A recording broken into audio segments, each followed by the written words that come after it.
That's me, Michael. As you can see, I don't look too happy in this photo. My life was a blur then. I don't remember when this photo was taken, maybe around 2012. Life was really confusing then. I'm a musician and a videographer, and my mom has conversion disorder. After about 5 years, I decided to put this documentary together for her and other people suffering. This is a great photo of my family. This is before my mom had her first symptoms of conversion disorder. As you can see, we look very photogenic and we're very happy here. My mother was sadly a child of abuse. I won't elaborate on her traumatic past, but in the continuing footage you'll see within this documentary, you'll understand. This is my grandmother. She's a saint. She's now 86 years old and does absolutely everything she can to help my mother with her disorder. Whether it's driving her to appointments to New York City, feeding her, helping her walk, she does everything she can to make my mother's life better. As for me, I do everything in my power I can to help my mom. That's one reason I put this documentary together, to help my grandmother pay for the costs of my mother's health. As you can see here, my mother was an extremely talented portrait artist. She painted some of the nicest paintings I've ever seen. As you can see the detail in these oil paintings, it took years and years to master her art. Sadly, she can't really do art as much anymore, but we're trying to get her back into art. With conversion disorder, you're supposed to do things that make you happy. My mother was trying to raise my sister and I on just being a portrait artist. It's not easy to raise 2 kids as a single mother just being an artist. The income is few and far between. She would work for months on an elaborate project and then have to find new business commissions herself. However, the talent seen in my mom was self-evident. She drew this picture when she was only 12 years old. Word of mouth started to spread of my mom and people wanted to be a part of her talent. She was then commissioned to paint the New Jersey State Senator in 1993 as her largest commission. We were very, very proud of her. Even though my mom was getting commissions, it still wasn't enough to raise 2 kids as a single mother. She felt she needed to do something drastic to make more money. She then decided to get into real estate, which was the largest mistake of her life. In 1999, she sold our townhouse, and we all moved into our grandparents' house here, as you can see. It's a beautiful barn house in the lake. Unfortunately, we just don't have enough money to live here anymore. Over the course of 5 years, thousands and thousands of dollars have went to my mother's medical bills to try and find a cure for her. What conversion disorder is a traumatic experience to happen to a person when they're younger. They don't normally remember it, but their subconscious mind never forgets. All it takes is for another stressful event to happen, and in my mother's case, it was bankruptcy. You want me to help you downstairs?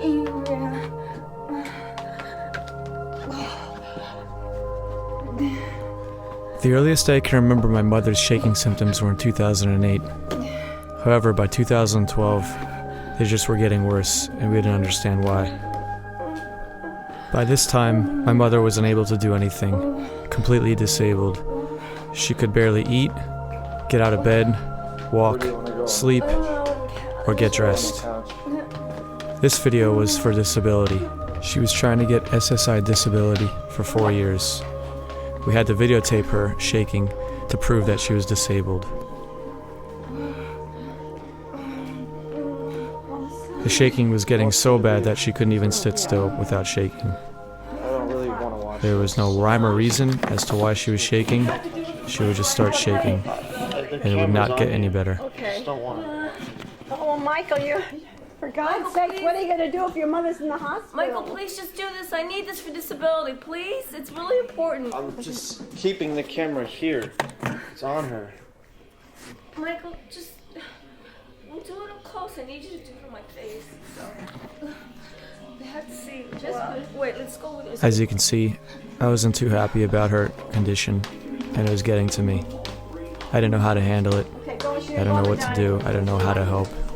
I was upset, confused, angry, depressed. And little did we know, this was only the beginning of conversion disorder symptoms. Do you want me to get you water or anything? I need you to get close because my face, my eyes look really bad, and I just need you to. All hell was about to break loose in the coming months. It's important to realize that with conversion disorder, the patient has no control over their bodily functions. This hypersensitive seizure state is conversion disorder's only way in dealing with being in a consistent fight-or-flight manner. It is classified as a movement disorder and will manifest itself from mental and emotional trauma into physical ailments such as awkward gaits, seizures, loss of motor skills, severe physical pain, and the dreaded conversion episodes.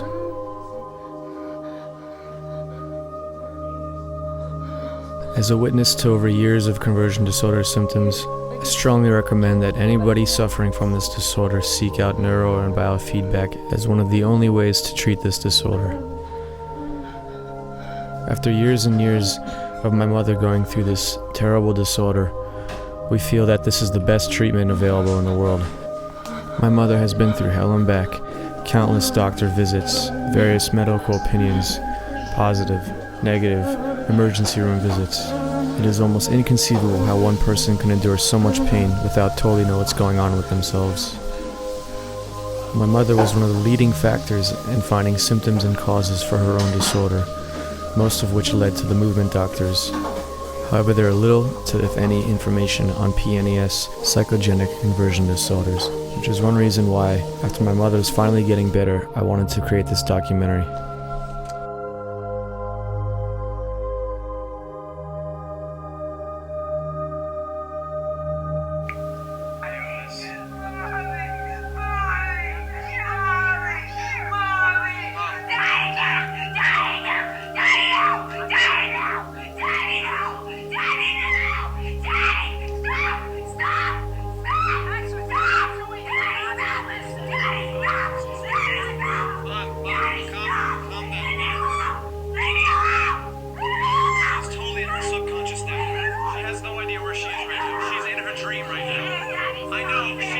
To that time in life right now. She's not even here anymore.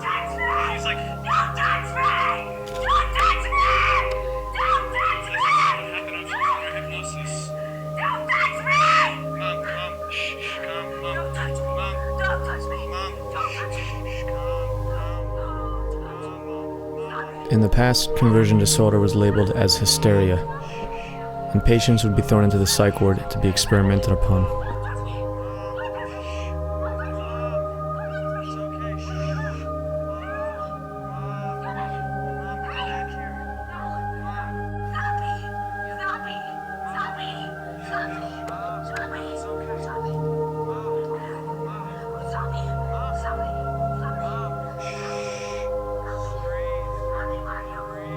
Conversion disorder can build up over many years, and in my mother's case, decades, over 40 years. The subconscious mind will remember the deepest and darkest traumatic moments in life.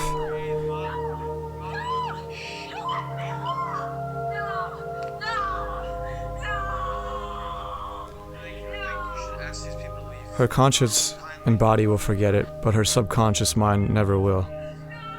Right now what is happening is disassociation.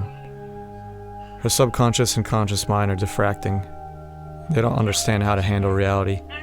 After a stressful event occurs, such as bankruptcy, conversion disorder begins to rear its ugly head, and the disassociative mind takes over.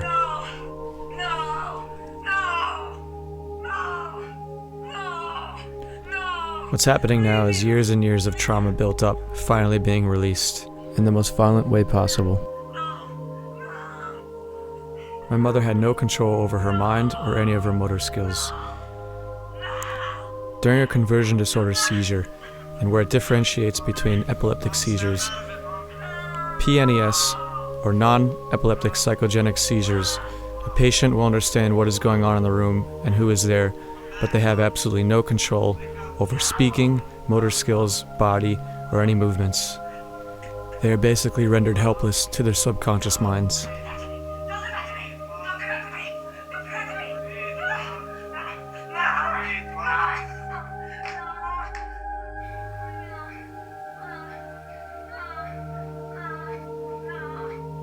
Filming this and creating this documentary was very hard for me.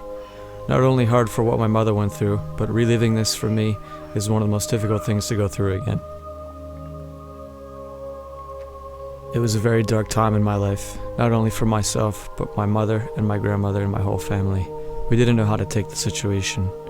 We began looking for spiritual reasons to help us, because medical field wasn't helping us. We didn't know how to help her, how to heal her. We didn't know what was going on.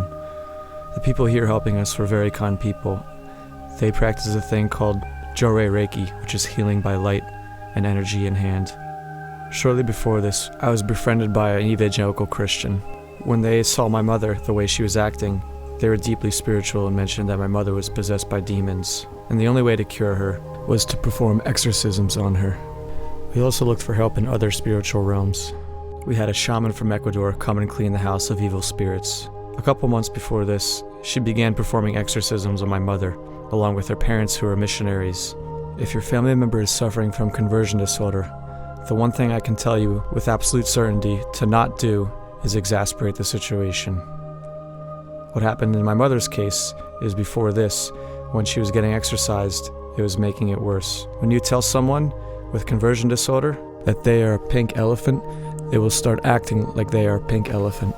Thus, this person performing exorcisms upon my mother was a very traumatic situation. Yelling, screaming for demons to coming out, telling my mother that she's possessed. This in return made my mom act like she was a demon. She began making faces, spitting at crosses, doing terrible, heinous things that terrified me till this day. In reality, all it did was make my mother 1,000 times worse. When nothing worked, I gave up on religion altogether and became an atheist for a year. To keep my mind off of all the dreadful things, I was in the middle of recording my first album to put out on iTunes.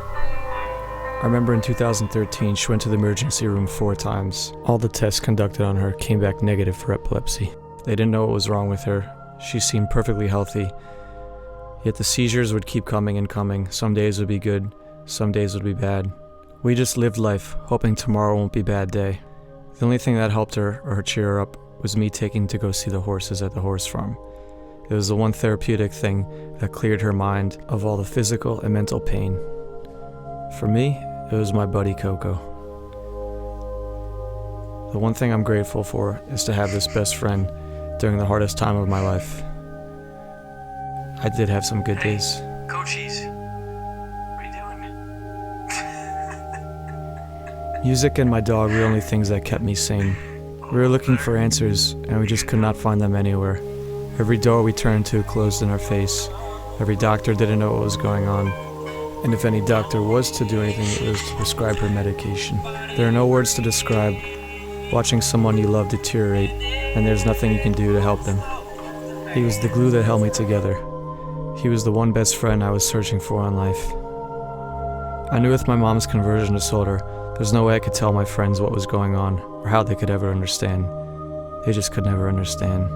My sister and our family adopted him in 2012. I like to think that it happened for a reason, to have a best friend placed in life, to bring me some solace during one of the most difficult and confusing times of my life. For that, I am grateful. As all this was going on, I was still trying to prosper and maintain my music career and work a full-time job. I got a position at an environmental lab working around toxic chemicals all day. I just couldn't stand it. But I needed to get a job, I needed to help my mom, and I needed to maintain my music career. Some days were so unbearable and depressing, I just couldn't stand it. Although, I still tried to get out and have fun with my friends and go do my music. Music was my release, my freedom, and my passion.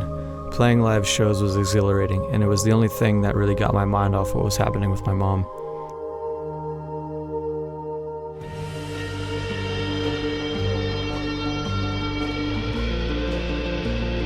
During that time, life felt like a blur. I really didn't understand what was going on or why it happened. I just kept on trying to live my life. Even though her health wasn't the greatest, my grandmother and I still tried to get my mom out of the house as much as possible. We'd try to bring her events, even though she would have seizures and probably have to go home or unable to walk. But we still kept trying, still kept doing well. We just kept fighting. My mother and I befriended somebody on the internet who said that hypnosis was a main ingredient that could really help fight conversion disorder. She hypnotized my mom from the UK over Skype on the internet. It worked for about a week, but then my mom went downhill again, so we brought her in to get hypnotized again here. That hypnosis trial didn't work, and mom went downhill again. Breathe from your stomach. I remember this day like it was yesterday. Mom, It was the last time I brought my mother to church. breathe. Put your hand in your stomach. We were having a good time, Breathe from singing your along stomach. and praying There you during go. the Keep church breathing. service. Then 3/4 way breathing. around the service, she started to have a seizure. And it Keep got worse, breathing. and it got worse. Good. Relax. At the end of the ceremony, she started to have a full-on Relax. seizure. She collapsed on the floor Good. as tons of people gathered around her. As people started exiting the building, they were all staring and taking pictures Relax and your photos throat. and videos. Relax. We helped her over to the center, where 12 people Relax, began Mom. performing exorcisms on her. Breathe, Mom. As previous, she just got Mom, worse, breathe. like in the old Open up exorcisms. She your started throat. shaking, Breathe. acting out Breathe. There you violently, go. and just got worse and worse. Breathe. This was the car ride home. There you go. After I didn't see that church was Mom, helping, just getting keep worse. breathing. It was the last time I brought her to church. Mom. Breathe, Mom. Keep breathing. We looked for more hypnosis trials. This one worked for a little bit, where she gave a testimony on how his services helped her. But she just went downhill again. The contrasting effects of conversion disorder can be seen here, where a person can be completely disabled and normal the next day. But wild animals have the ability, after trauma, to bring their body Seeing back my to mother completely homeostasis. normal on one day and completely incapacitated the next is one thing that I could never wrap my head around conversion disorder or what was happening inside the brain. It was very aggravating to know that a person could be fine one day and bedridden for the next week or the next month. However, with the correct treatment and the reprogramming of the brain, slow improvements will be seen, and the patient will endure less and less seizures as proper treatment goes on. Although we realized that hypnosis was not the cure we were looking for to help my mom. To get away from the vicious cycle our family was enduring, we decided to take a trip out to California to visit our family and to see our cousin's wedding. It was a nice getaway. However, even though in such a nice environment with our nice family, she still seemed to have seizures for no rhyme or reason. This continued throughout the trip, and we made the best we could.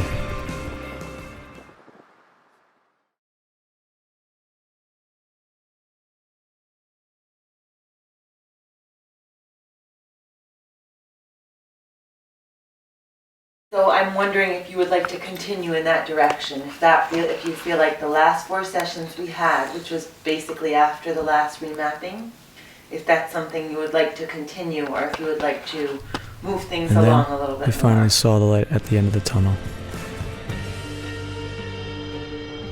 We then met Lexi, who specializes in brain mapping, neuro, and biofeedback. This was the first time in 5 years I saw scientific evidence as to what was going on within my mom's brain during her seizure activity. It was a breath of fresh air. It was like watching broken parts slowly get put back together. Day by day, week by week, month by month, my mother for the first time started to act like a normal person. We saw drastic improvements.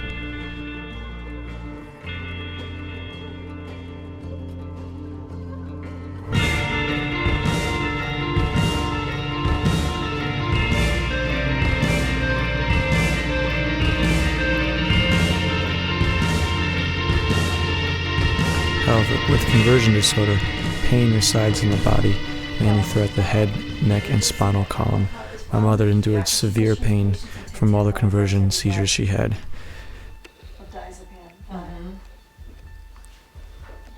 I would ask her because that would be good for you to hear from other people. Yeah. You know, because it's one thing to take it and to be not anxious, but then it's another thing to, you know, take it and actually be able to function.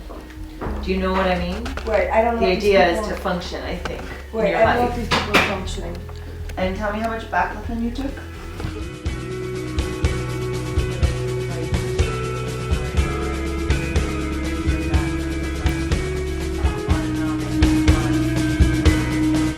My mother's specialist, Lexi, has been the saving grace that has improved my mother's quality of life, both mental, physical, and overcoming pain.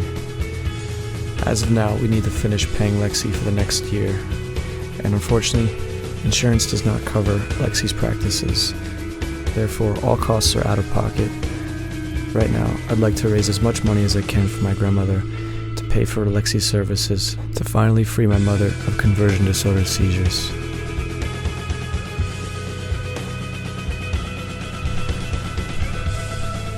Amanda Doyon and my mother were very good friends. They would speak over the phone every week about their symptoms and how to help each other, until one day it became too much for Amanda.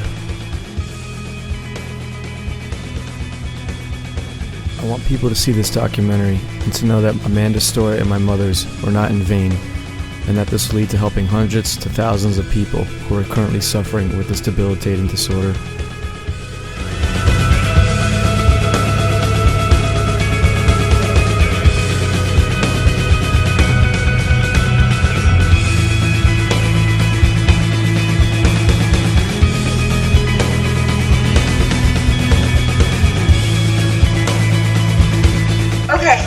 So this says, I am going to Vanderbilt.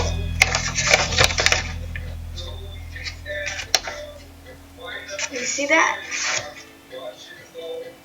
December 11th, 2014.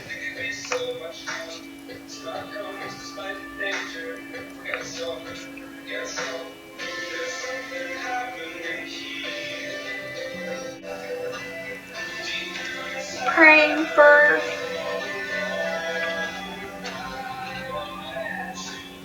this to be my answer to people out there.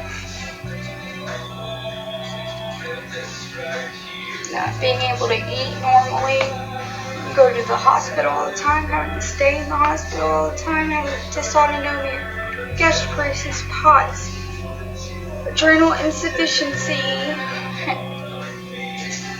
all medications causing my vitamins to be so distorted, gastroparesis causing all my vitamins to be bad, and malnutrition over and over and over again, arthritis and chronic nerve problems, to where I use a walker and a bath chair. So I can't lift my arms up, shave my armpits without passing out. They couldn't lift the pumpkin out from underneath the cart without passing out. So an old man did it for me today. I can't go grocery shopping by myself. I can't work. Can't provide. I can't do anything but pretend to be alive. Because this isn't living. Vanderbilt is my hope to live again.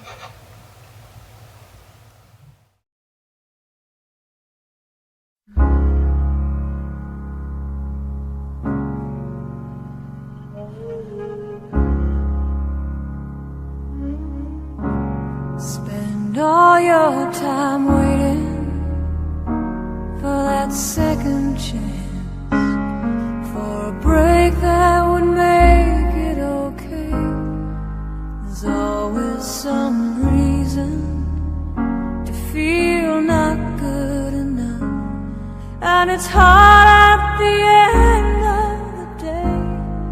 I need some distraction. Oh, beautiful release. Memories seep through my veins. Let me be empty. Oh, weightless, and maybe I'll find some peace tonight.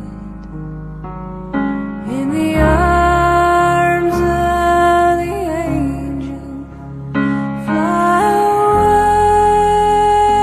away from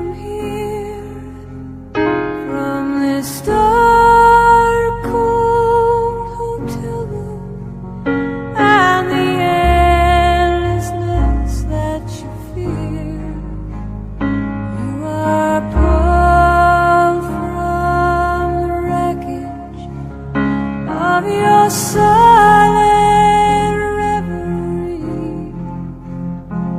You're in the arms of the angel.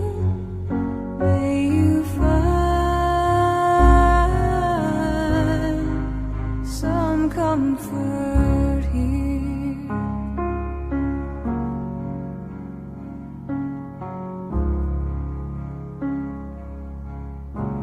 So tired of the straight line, and everywhere you turn, there's vultures and thieves at your back. The storm keeps on twisting. You keep on building the lies that you make up for all that you lack. It don't make no difference. Escape one last time. It's easier to believe in this sweet madness, all this glorious sadness that brings me to my knees. In the arms of the angel, fly away from here, from this dark